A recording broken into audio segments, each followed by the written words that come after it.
Hello, Friday, April 24th, and it's nighttime, so I decided to record my video here in my living room, and the kids are sword fighting in the background, so hopefully nobody starts crying or hurts themselves or anything like that. But today, talking about the Crusades. And the Crusades were a series of wars that were fought in Europe over the Holy Land, which is now modern-day country of Jerusalem. And it's where Jesus was born and where he lived and where he died. So it was a very important place for Jews way before Jesus. And then Jesus made it an important place for Christians. And then the Muslims conquered that area and it became a very important place for the Muslims. You see a potential problem here.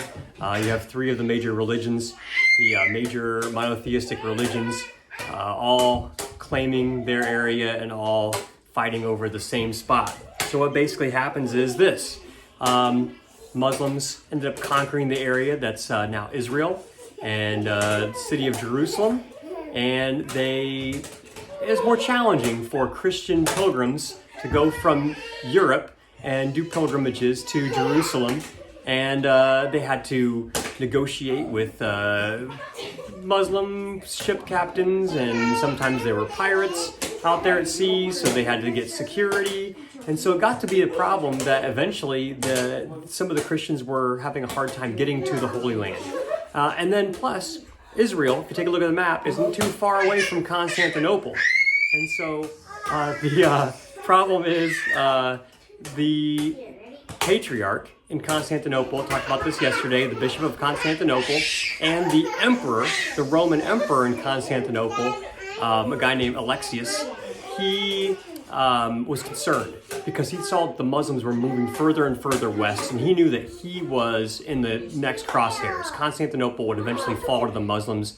He didn't want that to happen. So he sent a message, even though the Eastern Orthodox and the Roman Catholics were not exactly simpatico at this time, he sent a message to the Pope in Rome saying, hey, I know we got some issues between the two of us, but we both have the same problem. It's the Muslims are taking over and we need to stop them.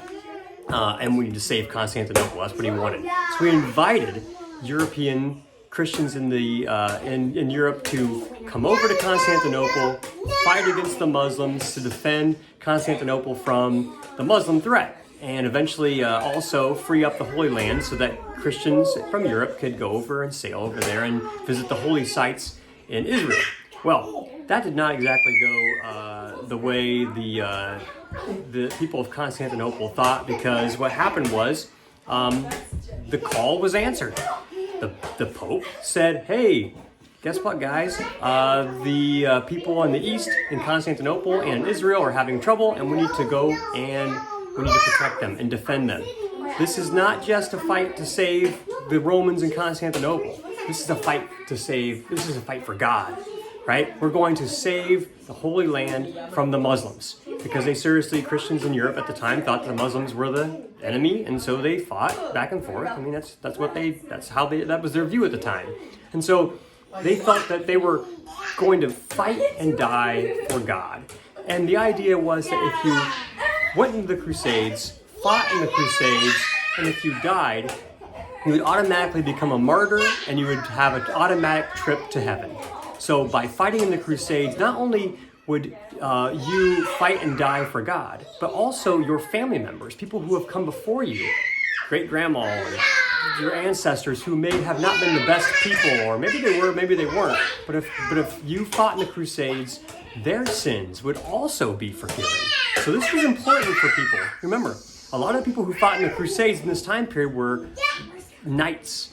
The knights didn't have a very good reputation at this point. They were tax collectors, they were thugs, they would shake down people to get money. And so this was a way for somebody who had a rough life and didn't behave too well during their life to kind of repent for their sins and fight and die for God to free up the Holy Land.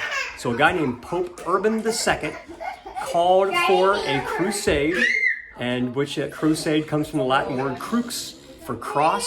Take up your cross, fight in the Crusades, fight for God. And so that's basically what happens. Muslims have this thing called jihad, and Christians have the Crusades. It's basically the same.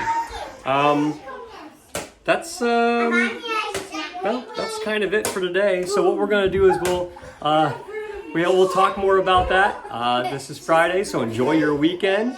On Monday, we're gonna talk more about the Crusades, and we're gonna see how well this goes. Not well. Anyway, have a good weekend. Talk to you later.